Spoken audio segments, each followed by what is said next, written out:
What are the best vehicles for marketing green design?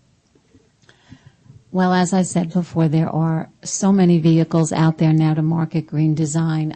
We think that firms should really begin to think about jumping on the social media bandwagon. I would strongly consider beginning a blog on your website and letting your readers and people who know about you be drawn to this blog and have it be interesting. Recruit somebody within your firm who's a good writer, or if not, find somebody outside.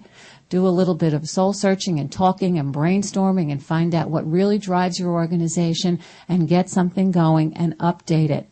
Because what will happen is you'll use keywords in that blog and you will end up driving more people and more traffic to your website. That's probably the first step in looking at this whole social media thing.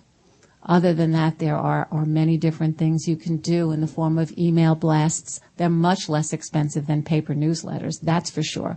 There's not printing involved, and there's not as intense a graphic design fee involved. And, of course, it can be as immediate as you want it to be. You can publish an email blast once a week. You could do it once a month. The frequency depends upon you.